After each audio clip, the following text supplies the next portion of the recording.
fictional art for entertainment. Imagine waking up tomorrow morning, checking your bank account, and seeing that you have exactly enough money to survive the month. Right. Like, your rent is covered, your groceries are paid for, your basic entertainment is completely sorted. Sounds pretty good so far. It does, right?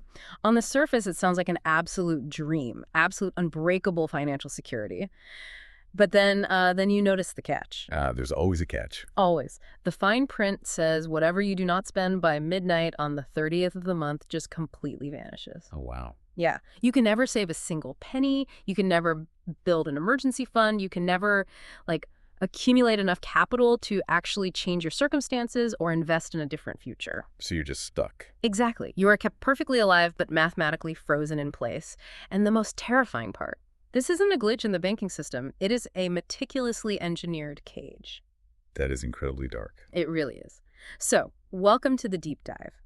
Today, we are taking you on a journey. A very intense, very specific journey from the year 2040 through the year 2060. Yeah, and we were going to be exploring this fascinating stack of fictional archival logs, highly classified corporate memos, and these deeply personal diary entries. From Paula. Right, from a character named Paula. She is an archivist, one of the last few humans in the loop, and she is witnessing firsthand the complete top-to-bottom restructuring of human civilization. It's massive. It really is. The materials we are looking at today cover just a massive scope. We are talking about the deliberate eradication of the middle class, the rise of a completely inescapable algorithmic labor grid. And the secret ecological restorations, right? Yes, and humanity's desperate, biologically flawed push into deep space.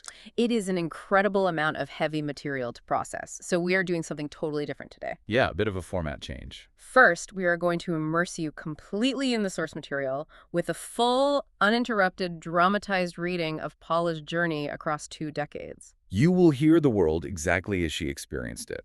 Exactly.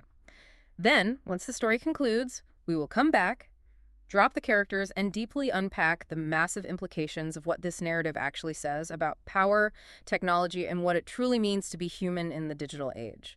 I can't wait. So I will be voicing Paula, our archivist, as well as the corporate director, Dawn Summers. And I will be voicing the narrator, guiding you through the intricate environments of this future. I'll also be taking on the character of Mitchell, the seemingly immortal architect of this new world. So wherever you are, get comfortable. Close your eyes if you can. Let's travel to the year 2040. Let's do it. The air in the study felt like a bridge suspended between 2 fundamentally incompatible worlds. There was the comforting, vanilla-sweet musk of thousands of old physical books lining the mahogany shelves. A scent that spoke of centuries of slow, deliberate human thought. On the other side, there was the sharp electric tang of the cooling fans, whirring aggressively to keep the high-end server arrays from overheating. Paula sat at a desk of solid, heavy oak. It was a piece of furniture that felt grounded and real, anchoring her in a room where shimmering blue holograms danced and flickered just inches above the polished wood. With a tired sigh, Paula reached out and tapped a glowing icon that hung in the air like a frozen spark. She cleared her throat, her voice sounding scratchy and raw after a long, silent day of isolated research. Audio log, entry 414, subject, the Great Split. The recording interface chimed softly. I have spent the last 14 hours tracing the historical lines of power, drawing a direct vector from the feudal kings of the 1400s to the tech giants of the 2020s, all the way to where we are sitting right now in 2040. She leaned back in her soft leather chair, watching the translucent data streams pulse like a neon heartbeat against the dim lighting of the room. My research this morning confirms what we all felt coming but were too paralyzed to stop. Hundreds of years ago, absolute power was defined by who owned the grain and the physical land. The hologram shifted, displaying ancient maps of feudal territories. If you controlled the harvest, you controlled the populace. Today, the metric has shifted entirely. Power is strictly about who owns the processing power and the sovereign energy grids that move the world. She gestured, and the maps morphed into sprawling networks of data centers. The real tipping point, the moment the old world quietly died, happened between 2024 and 2030. That was the window when artificial intelligence permanently bypassed the cognitive output of the average office worker. The charts glowed red, illustrating the sudden collapse of middle-income employment. Suddenly, the working class lost the only leverage they ever truly had. You cannot go on strike against a machine that never gets tired, never asks for a paycheck, and doesn't need a union. Paula rubbed her eyes, her face bathed in the pale, ghostly glow of a three-dimensional graph, showing the massive, insurmountable gap between the ultra-wealthy and the rest of humanity. The result is the world we live in now. The bottom 90% of humanity aren't really living. They're being managed. She zoomed in on a cluster of digital ledgers. They receive universal basic income dropped into their digital wallets every single month, but there is a structural catch. The money expires if they do not spend it. The numbers on the screen flashed and reset to zero. It is the modern algorithmic version of bread and circuses. The state provides them with precisely enough calories to survive and just enough high-speed virtual reality bandwidth to keep them perfectly distracted. Distracted so they don't try to burn the system down. Exactly. But you cannot get ahead when you cannot save.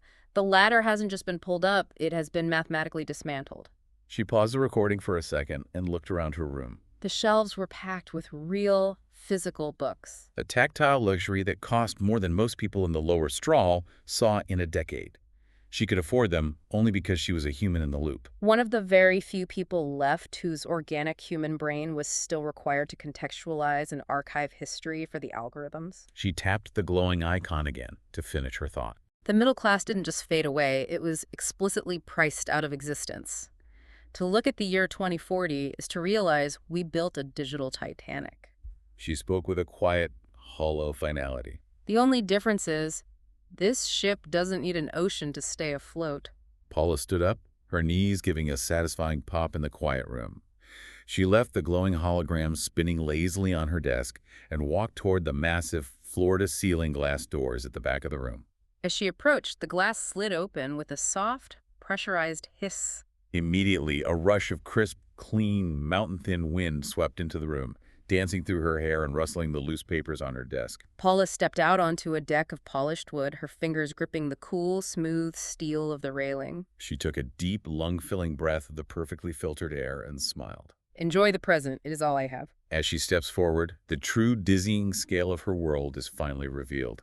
The wooden deck does not lead to a garden or a street or a neighborhood. It hangs over 3,000 feet of empty sapphire blue space. Beneath the foundation of the house, massive anti-gravity rings hum with a low, bone-soothing vibration, glowing with a soft, pulsing azure light. Her home is a magnificent private island floating completely free in the sky. Far, far below, a thick, permanent blanket of gray-white clouds hides the surface of the earth. Beneath those clouds lies the shadowed sprawl. The endless, suffocating, crowded cities where the other 90% live out their lives in digital dreams. But up here on the sun deck, the air is perfect, the sky is a brilliant, endless blue, and the sun shines forever. 10 years pass. The year is now 2050.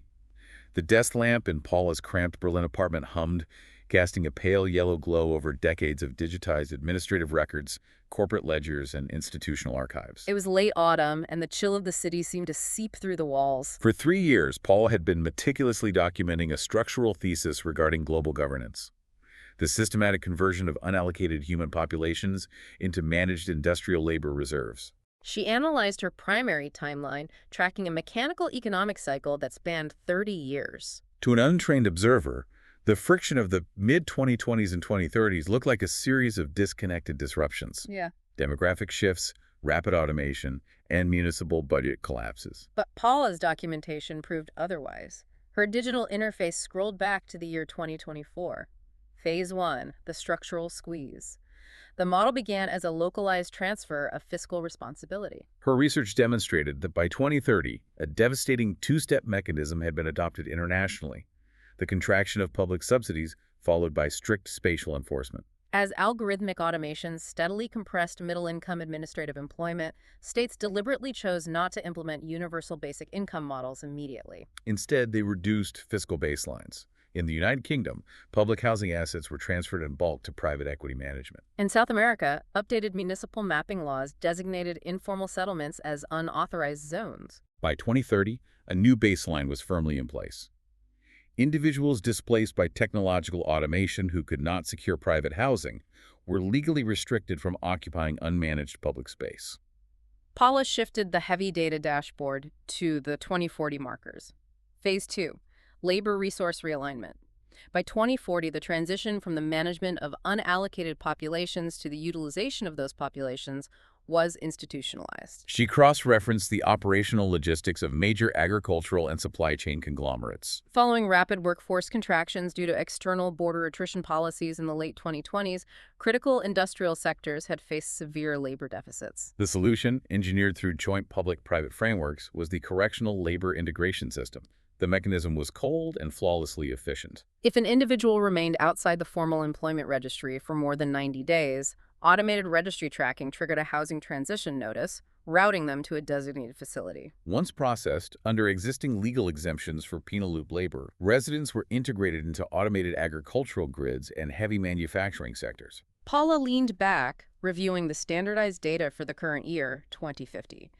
Phase 3, the established equilibrium. In 2050, the traditional independent labor market for administrative and operational roles had been entirely replaced. Residential access was no longer managed as a standard consumer commodity. It functioned as a regulatory benefit tied directly to algorithmic productivity quotas. Under the Civil Stability Accord, municipal operations were directed by private logistics and management corporations acting under state charters. If an individual's daily productivity metrics fell below the required threshold, their facility access credentials automatically expired by evening. By the following morning, automated logistics transit routed them to a regional processing sector to fulfill unfilled labor quotas in the physical supply chain. Capital and high-tier technological infrastructure were concentrated entirely within fortified, corporate-governed coastal and northern metropolitan hubs. While the interior landmasses operated primarily as captive labor extraction zones, Paula encrypted the final file onto a decentralized network ledger. The transition had not occurred through a sudden violent collapse, but through a precise incremental optimization of human capital. The ledger had barely finished encrypting when Paula's interface chimed. The contact ID read simply, Mitchell. She accepted the connection. Instantly, a high-resolution, three-dimensional projection filled the center of her small apartment, casting sharp shadows against the walls. Hola, Paula? His voice was resonant, completely lacking the gravel or hesitation of advanced age. According to international medical registries, Mitchell was now 130 years old. Yet his skin was smoother and his posture more upright than the last time she had worked for him 2 decades ago. I need you back on the team, Paula. Your structural analysis is wasted on independent archiving. She stared at the projection, guarded. I want you to head a specialized data optimization unit for me. Full housing credits, Tier 1 medical allocation, and unrestricted network clearance. In 2050, turning down an active institutional labor contract from a primary corporate entity was an algorithmic fast-track to public space eviction. Beyond the sheer survival necessity, Paula felt a sudden wave of profound relief wash over her. I accept, Mitchell. Good. A regional automated transport will arrive at your residential sector at 0600 tomorrow to transfer you to our primary operations hub in Spain. Your data packet is already routing to your personal terminal. The projection dissolved into a mist of blue pixels. By noon the following day, Paula was staring out the panoramic window of a high-speed maglev transit capsule, watching the blurred European landscape streak by. She opened the data packet Mitchell had transmitted. The document header bore a sleek, minimalist logo, New Start Corporation. Underneath, the small subtitle read, Official Resource Partner of the Global Stability Initiative. As Paula scrolled through the corporate blueprint, a chilling realization took hold. New Start managed the algorithmic automation centers, the massive server farms that systematically replaced middle-income labor. On the other side, the exact same corporation directly controlled the transition and integration facilities, the institutions processing unallocated populations into manual labor. New Start did not just own factories. It owned the smart lock infrastructure of municipal apartments, the digital voucher banking networks, and the private security forces enforcing public space zoning. Mitchell wasn't just running a business. He was managing his own sovereign country. The transit capsule glided seamlessly into the subterranean terminal of the New Start Iberian headquarters. As Paula disembarked and took an elevator to the surface, she was struck by the building's exterior. It was covered in a photoreactive skin.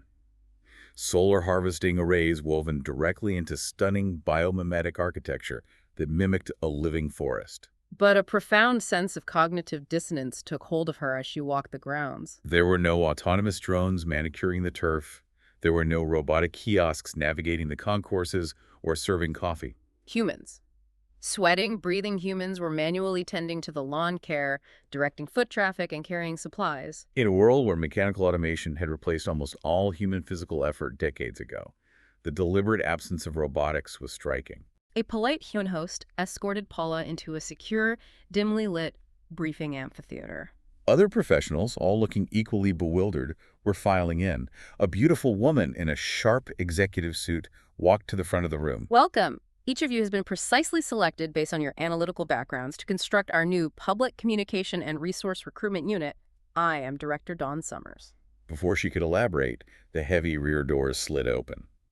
Mitchell walked in with an effortless, youthful stride, commanding the room instantly. The ambient lighting dimmed further. A massive, high-definition holographic projection flared to life in the center of the amphitheater, illuminating the room with cascading data streams and topographical global maps. We are managing the baseline transition into a new age of human civilization. As he spoke, the hologram cycled rapidly through global climate data. He traced the progression of macro-environmental cleanup initiatives that had commenced 25 years earlier in absolute secrecy. The projection showed the systematic extraction of particulate matter from the atmosphere, turning gray skies to blue. It showed the massive desalination plants purifying the oceans.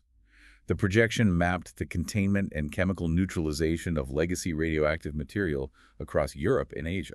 Adjacent data blocks showed the modern clean energy matrices now generating the baseload power fueling global industrial needs without carbon emission. Paula sat frozen in her seat. The data was irrefutable, deeply detailed, yet completely absent from any public record she had ever archived. Many of you are sitting there asking yourselves how an ecological and industrial rehabilitation of this scale is mathematically and logistically possible without your knowledge. He paced slowly around the glowing globe. The answer lies in strict information management. As sovereign governments consolidated administrative control over public domains during the crises of the 20s and 30s, they strictly regulated the flow of information. The audience watched, captivated. The severe crises of recent history were systematically filtered from public networks to prevent widespread social destabilization. And that exact same mechanism of information containment was applied to our technical advancements. He stepped forward as the glowing globe dissolved. It was replaced by a cinematic montage of human history. Wars, famines, industrial smoke, and finally, the quiet, managed present. The past 30 years represented a necessary mechanical transition. We moved away from an exhausted world defined by resource limits and endless biological conflict. Today, that phase is complete. Every individual in the managed zones is guaranteed baseline residential access, clean water, optimal nutrition, and medical care, conditioned strictly upon their adherence to standardized civic rules. There is no private accumulation of capital for the general population because it is no longer necessary. The baseline resource allocations, your monthly digital vouchers, expire precisely at the end of each 30-day cycle. They are not designed for wealth building. They are a mechanical reflection of the operational loop, ensuring the velocity of our economy remains constant. As you entered this complex, you noted the absolute absence of autonomous robotics. The individuals performing those manual service roles are doing so entirely by choice. What the institutional system extracts from them is not mere physical labor, but the human connection. That psychological anchor, that friction of dealing with another human being, is computationally required for social stability to endure. With a sharp, sweeping gesture, Mitchell expanded the holographic array, pushing the images upward until the ceiling of the amphitheater seemed to open into the endless void of deep space. Towering orbital manufacturing platforms materialized, glittering against the blackness. The viewpoint panned to the lunar surface, revealing a sprawling, pressurized colony dug into the regolith. While we execute the systematic remediation of the terrestrial ecosystem, we are concurrently extending our industrial footprint to the lunar surface and the deeper resource-rich sectors of the solar system. The projection zoomed past the moon into the orbital void, focusing on a massive, perfectly engineered metallic ring spinning silently in deep space. A transport vehicle glided seamlessly into its center hub. Instantly, the core of the ring ignited with an intense flash of blinding white light, bending the stars behind it before the ship vanished entirely.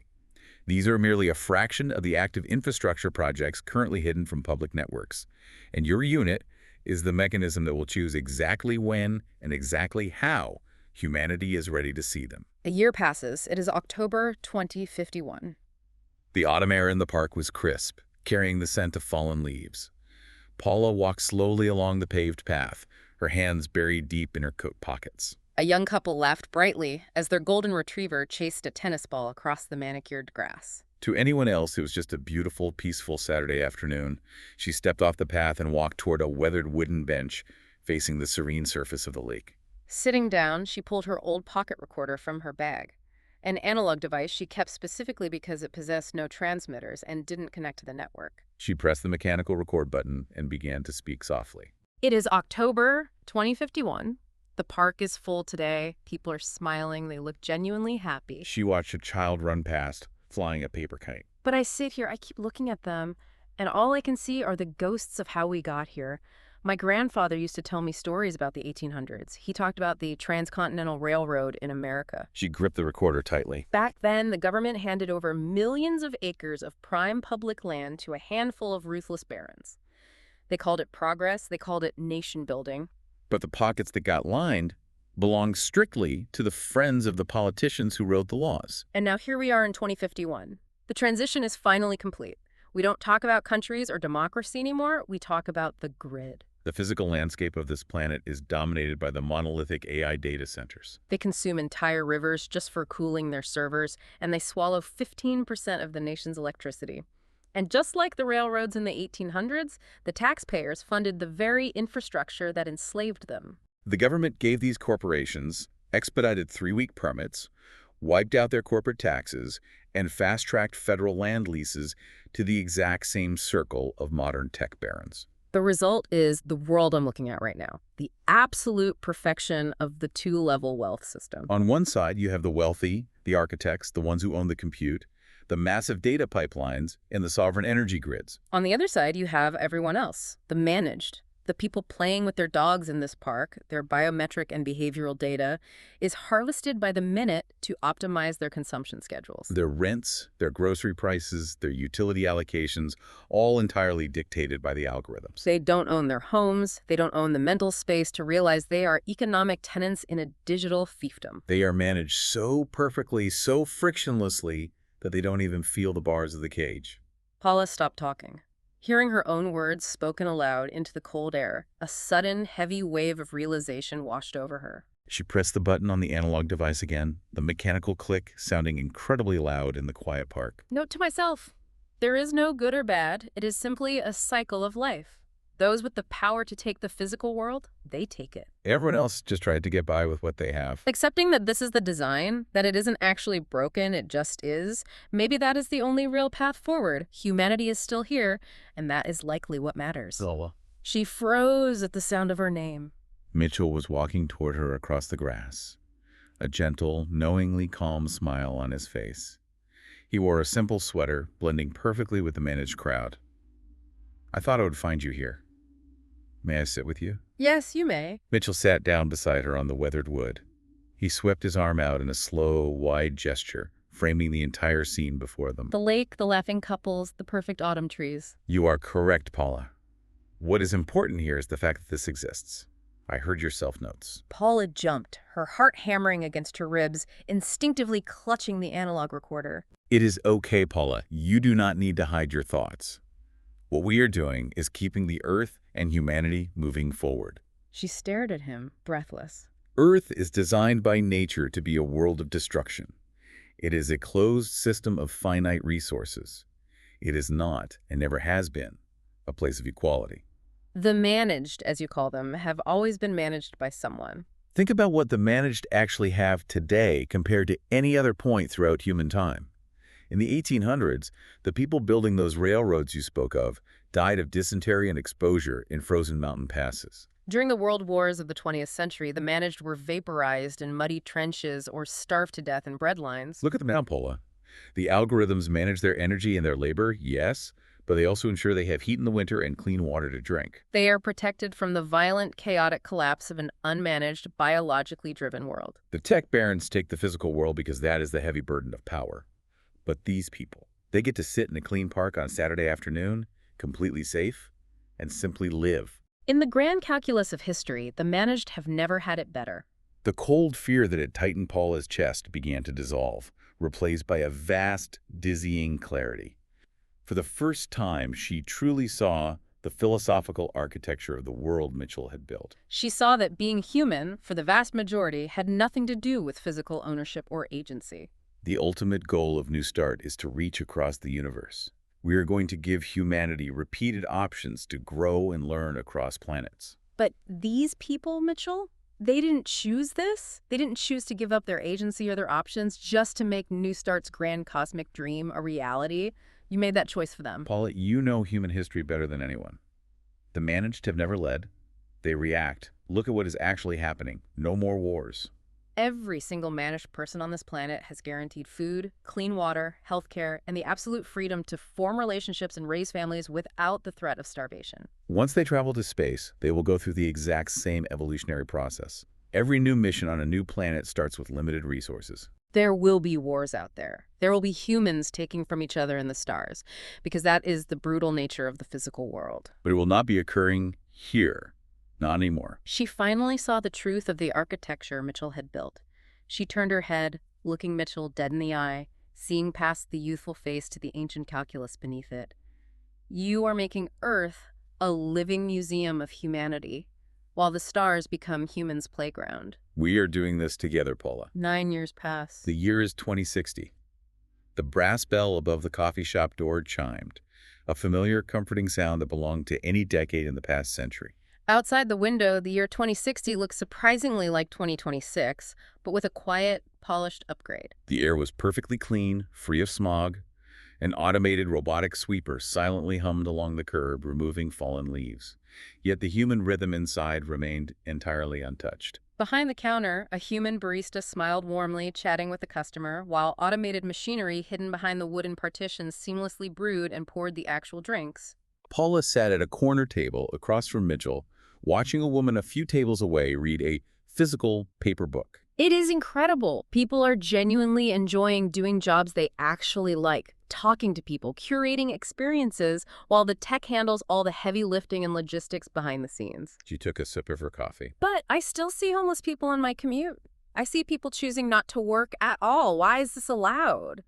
I thought the master plan was forcing everyone into the managed algorithmic workforce. We never planned to force everyone to work forever, Paula. The mandated access to work was simply a temporary transition process. It was a mechanism to stabilize the populations that were displaced during the massive worldwide infrastructure changes decades ago. What you see around you today is just an upgraded, frictionless version of the year 2000, where humans and technology coexist. We are not here to remove human free will, nor do we wish to. It was humans who voted, either with ballots or their behavior, for everything that occurred over the past 40 years. We merely showed them the path of possibilities, and they overwhelmingly selected convenience. They really had no choice within their choice, Mitchell. The grid became the only survival option. You engineered it that way. Politics is really just mob rule, Paula. The people joining the group simply follow the group, without ever truly understanding the mechanics of what they are doing or voting for. It has been this way since the beginning of recorded time. Thankfully, we are doing much better now. The system thinks for them, so they do not have to. How are the advancements in space coming along? The orbital rings, the deep space projects? The space advancements are not moving as fast as we anticipated. We have hit a wall. Yeah. We need to push our core tech forward so we can generate a fully automated workforce and robotic crews to do the actual physical build-out on the planets. Our first goal has moved from deep space back to simply making the moon work. Humans simply do not live long enough to keep the knowledge of what we are doing alive. So few humans possess the biological resilience to do the heavy transition required for off-world construction. It is a massive waste of energy having such a small window of time, a human life physically peaking from age 20 to 40 to get these mega projects completed. Only to constantly have to train their replacements when their bodies break down in low gravity. Is this why there are fewer automated advancements down here in the physical world? Because all that accelerated innovation, all that capital, is being pushed silently toward human travel to space. Yes. This is exactly why it appears the world has stabilized and fewer radical advancements are occurring on the surface. We are diverting everything upward. It looks like by the year 2100, things will finally start moving forward on the moon, if our plans to create synthetic life work out. Synthetic life. A cold wave of mortality hit Paula. She felt the ache in her joints, the slight tremor in her hands. She was 83 years old. She looked across the table at Mitchell. He sat perfectly still, radiating health, still looking exactly like a man comfortably in his early 30s. How is it that you still look and act like you are in your 30s, Mitchell? Mitchell reached up slowly, his index finger gently touching the flawless skin just behind his left ear. Many of the leaders in business and global government have these AI chips in our heads now. They regulate our biology. We told the public these implants make us young, to keep the world together, to preserve the continuity of leadership so the crises of the past never return. His perfectly constructed smile faded into something profoundly weary, carrying the weight of centuries. I would not wish a long life on anyone, Paula. It is a terrible burden. It is not easy losing all your friends over and over again. He turned his head slowly, looking out over the coffee shop. He looked at the families laughing, the young lovers holding hands across the tables, and the solitary dreamers reading their books. Completely oblivious to the massive cosmic architecture shifting invisibly above them. Life happens in the moments. Wow. Okay, let's take a massive collective breath here. Yeah, seriously, that is a lot. We are back in the present day, dropping the characters, but there is just an overwhelming amount to process in those timelines. It is an incredibly dense, layered narrative. And what is so deeply fascinating here is how Paula's journey across those 20 years forces us to look at the absolute mechanics of societal transition. Right. It isn't just a speculative story about some, dystopian future. It is a meticulously detailed architectural blueprint of how power consolidates when technology outpaces human biology. Exactly. Let's start unpacking this right from that very first scene. So in that first audio log, Paula is sitting in her study in 2040, surrounded by her physical books. Which is such a great detail. It really is. It's such a brilliant symbol of holding on to the tangible world when everything else has gone digital. And she describes something she calls the Great Split. Right. Her historical framing here is just brilliant. She says that in the 1400s, absolute power belonged to whoever owned the grain and the land. But by the 2020s and 2040s, power shifted entirely to who owns the processing power. And the pivot point, according to her research, occurs between 2024 and 2030. That is the exact window when artificial intelligence surpasses the cognitive output of the average office worker. Which blew my mind, honestly. We always assumed the robots would take the blue-collar jobs first, the manual labor. Exactly. That was always the assumption. But Paula's logs show the opposite. AI took the administrative jobs, the middle management, the cognitive labor. Yeah, and that is the precise moment the traditional middle class is just permanently eradicated. It makes complete logical sense when you break it down, too. As she says, you cannot go on strike against a machine that never gets tired. And doesn't need a union. Exactly. It just completely removes the leverage of human labor. If you don't own the machine, you have zero negotiating power. But here's the part that I cannot stop thinking about. The economic system they replace it with? They implement universal basic income. Yes. UBI. Now, historically, UBI is almost always pitched in our current discourse as this, utopian safety net, right? Yeah, a way to free humanity from the grind of wage labor so we can write poetry and paint. Right, self-actualize. But in Paula's 2040, it is literally weaponized against the population. It becomes the defining macroeconomic control mechanism of their era. It's terrifying. It really is. What the text describes is a system of expiring digital wallets. The bottom 90%, which she refers to as the managed class, receive this basic income every month. But it comes with that devastating structural catch. Right, the funds expire at the end of the month if they aren't spent. Which fundamentally breaks the traditional definition of money. Money is supposed to be a store of value. But here, they've turned it into a strict utility token. Yeah. It's like breathing oxygen from a tank you don't own. You get exactly enough to take your next breath, but you cannot store it up for a rainy day. It takes UBI and flips it into a weapon of mass behavioral compliance. Yes. It is basically forced consumption. You are kept alive, but you are mathematically prevented from accumulating any wealth or capital. It is a lot like a grim mobile game. Oh, that is exactly what it is. You know those games with a daily login bonus to keep you hooked? It feels exactly like that, but with your actual life. And I think it's important to pause right here and frame how we are looking at this, right? Oh, absolutely. Because the archives we're exploring present a very specific, highly fictionalized narrative critique of government and corporate collusion. Yeah, it's projecting the absolute darkest potentials of privatization and algorithmic management. Right. We aren't here to endorse these viewpoints or take a political stance on things like UBI or corporate zoning. We're just unpacking the architectural blueprint of power that Paula is documenting. Exactly.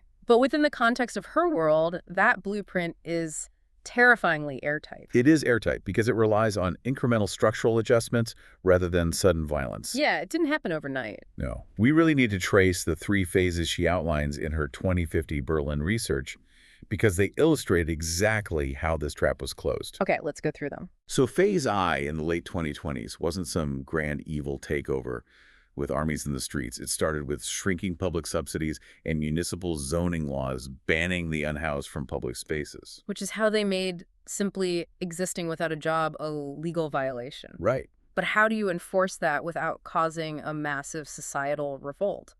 Like, people wouldn't just accept being criminalized for being replaced by AI. Well, you accept it through the boiling frog effect. Paula's research shows that states didn't offer a safety net immediately. They reduced the fiscal baselines. Right. They transferred public housing to private equity. They updated mapping laws to designate informal settlements as unauthorized zones. They basically made the physical world hostile to the unallocated. Exactly. Which perfectly sets up Phase 2 in the 2030s, the correctional labor integration system. Right. If you are unemployed for 90 days, the automated tracking routes you to agricultural or manufacturing hubs. It's the penal loop labor exemption utilized on a mass scale. And finally, you arrive at Phase 3 in the 2040s, the establish equilibrium. Residential access isn't a commodity you buy anymore. It's a regulatory benefit tied to your algorithmic quota. Yes. And the mechanics of that are vital to understand. Under the Civil Stability Accord, it's not a human manager firing you. No, it's an algorithm.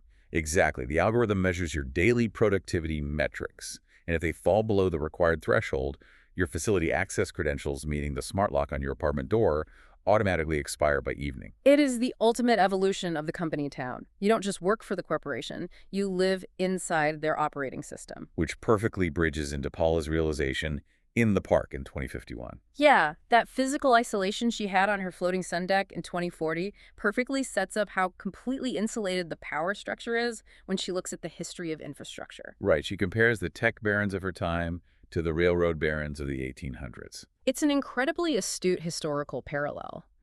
In the 19th century, the railroad barons didn't just build transcontinental empires through sheer entrepreneurial grit or innovation. No, they were handed millions of acres of prime public land and massive government subsidies. Right, they built their private wealth on taxpayer-funded foundations. They socialized the risk and privatized the absolute entirety of the profit. Yes. And Paula looks at the AI data centers of 2051, these massive monolithic fortresses consuming entire rivers just for cooling and drawing 15% of the national power grid, and she sees the exact same playbook. The modern tech barons got fast-tracked federal leases, tax swipes, subsidized energy infrastructure. We tend to think of the digital world as this ethereal cloud, but it is profoundly physical. It requires land, water, and immense amounts of power. The tools upgraded, but the blueprint of power stayed exactly the same. It forces a complete reevaluation of what we consider progress. The infrastructure shifts, but the hierarchy solidifies into what she calls the two-level system. The wealthy, who own the compute and the sovereign grids, and the managed, who act as gig economy tenants. But what makes this new era distinct is the frictionless nature of the control. That is the part that haunts me. In the park, she describes these people playing with their dogs, sketching, laughing, and I found myself practically yelling at the text, why are they smiling? Right. If they are trapped in a digital fiefdom where their apartment locks can expire at sundown, why do they look so happy?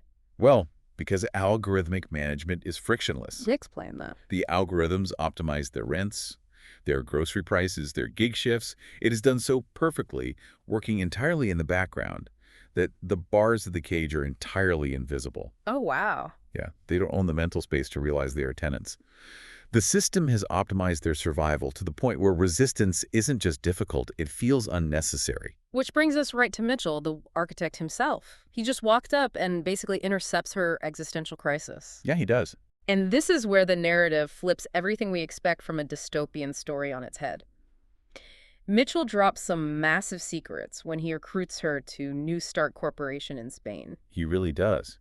He reveals that the Earth has actually been cleaned, the oceans are desalinated, radioactive waste from the early AI boom has been neutralized, and particulate matter has been scrubbed from the atmosphere. They have achieved global ecological restoration.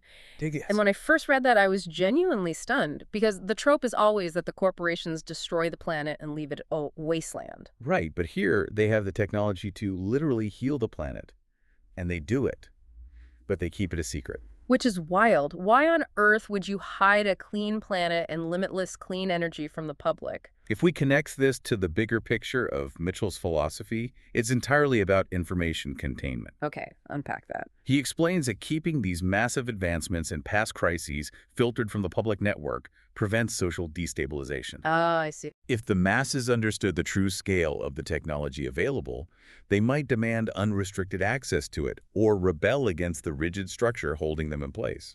So by keeping the baseline reality narrow, by curating the information they receive, power remains perfectly consolidated. Precisely. And it goes beyond just hiding the environmental cleanup. Right. When Paula arrives at the Spanish HQ, she notices something bizarre. There are no robots. In a world with hyper-advanced AI that can run entire global supply chains, they intentionally removed autonomous robotics from daily service jobs. Humans are mowing the lawns and pouring the coffee. Mitchell explicitly states that this is computationally required for social stability. Yeah, the physical labor isn't about productivity. I mean, the AI could do it 1,000 times faster. It is designed to enforce human psychological connection. It anchors them to reality, to their bodies, and to each other. It creates the illusion of purpose. I have to challenge Mitchell's logic here, and I want everyone listening to really think about this too. Go for it. Mitchell argues that the managed have never had it better. He points to the 1800s, trench warfare, dysentery, freezing to death in mountain passes, building railroads. Right. And he says, look at them today. They have guaranteed heat, clean water, absolute safety, and they can just sit in a park and enjoy a Saturday without fear of starvation or war. He is arguing that trading freedom for absolute security is a mathematical win for humanity. Is he actually right, though? That raises one of the most profound philosophical questions of the narrative. Mitchell operates on a grand, almost cosmic utilitarian calculus. Yeah, he views Earth as a living museum of humanity. Exactly. He is preserving a peaceful, curated version of human existence on the surface. But to achieve that peace, he has entirely stripped away human agency. So the choice presented to you, the listener, is whether safety, guaranteed calories, and baseline comfort are worth the complete surrender of autonomy. It's the ultimate golden cage. It really is. But I push back on the idea that humanity is just a math equation to be balanced. Mitchell says Earth is designed for destruction, so to save it, they have to export the violent, resource-grabbing, evolutionary nature of humanity out into space. He's pushing the messy friction of the human spirit off planet so Earth can just rest. Which perfectly transitions us to the final and perhaps most tragic part of our deep dive. We jump ahead to the year 2060. Paula is 83. The world looks surprisingly like 2026, very retro, very analog on the surface. Right, because surface-level innovation has basically paused. And Mitchell reveals why.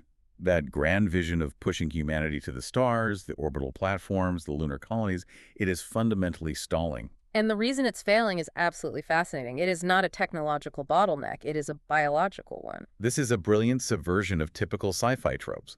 We always assume the hyperdrive or the life support systems are the hard part of space colonization. Right, but Mitchell points out that human biology is essentially incompatible with the scale of cosmic megaprojects. He calculates that the prime physical and cognitive window for a human to perform heavy construction in space is roughly between the ages of 20 and 40. 20 years, that is a blip. Exactly. When you are trying to build generational infrastructure on the moon or in deep space, dealing with bone density loss, radiation exposure, and zero gravity, 20 years is nothing. If your workforce ages out or physically breaks down every 2 decades, you are trapped in an endless, inefficient loop of training replacements. The institutional knowledge bleeds out faster than you can build the infrastructure. The human lifespan is simply too short to conquer the universe, so the elite are forced to pivot. They abandon deep space for now, focus on the moon, and realize they have to develop synthetic life by the year 2100 to do the heavy lifting. They solved Earth,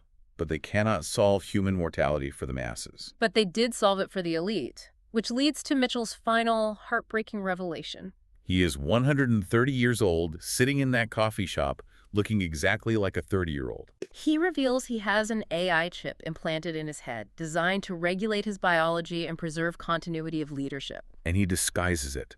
This is the tragic irony of the entire narrative arc. He really does hate it. Mitchell possesses near immortality. He controls the entire globe through the New Start Corporation. He is the sovereign architect of the human race. Yet he views his extraordinarily long life as a curse. He tells Paula, "I would not wish a long life on anyone. It is not easy losing all your friends." The contrast in that final scene is just staggering. You have Mitchell, burdened by the immense weight of centuries, trapped in a cold, eternal continuity of leadership. He engineered the perfect system, but he is completely isolated by it. And all around him are the managed people, drinking espresso, laughing, reading physical books. They are completely oblivious to the cosmic architecture shifting invisibly above them, but they are the ones actually experiencing the joy of existence. It is a profound commentary on the absolute limits of control. You can optimize a global supply chain, you can desalinate an entire ocean, you can enforce algorithmic compliance on 10 billion people, but you cannot algorithmicize the spontaneous, finite joy of a human life. Life happens in the moments. That final line from Mitchell perfectly encapsulates his tragedy. He built a perfect, immortal cage, but he locked himself outside the experience of actually living. So what does this all mean for us? Let's recap this breathtaking arc. We started in 2040 looking at the stark inequality of floating anti-gravity islands and the insidious trap of expiring digital wallets. We moved through the algorithmic labor grids of 2050, where human displacement was optimized into a corporate monopoly through municipal zoning and sheer economic friction. And we ended up in the quiet, peaceful stagnation of 2060 Earth, a living museum managed by an immortal, deeply weary architect. We want to connect this narrative back to your reality today. Consider your own relationship with technology, with convenience, and with your personal data. Right. When a platform optimizes your route to work, predicts your grocery purchases, or filters your newsfeed to keep you comfortable. Are the digital conveniences we rely on today the early, voluntary blueprints of the grid? We routinely trade our data and our mental space for friction-free living, much like the managed traded their agency for a clean park and guaranteed heat. Exactly. It makes you look at your phone and your smart home devices a little differently, doesn't it? It really does. And that leaves us with one final provocative thought for you to chew on, something to explore on your own after you take off your headphones. If humanity somehow achieves a world with absolutely no war, clean air, cured diseases, and guaranteed survival for everyone. But the price of admission is giving up your agency to a frictionless algorithm. Does it matter if you're in a cage? As long as you're enjoying the moment. Think about that the next time you blindly scroll to the bottom and hit accept on a digital terms of service. Thank you for joining us on this incredibly deep dive into the archives of 2040 to Dreaming with 2060. eyes It's been an open. absolute treat. We will Storydoy. catch you next time.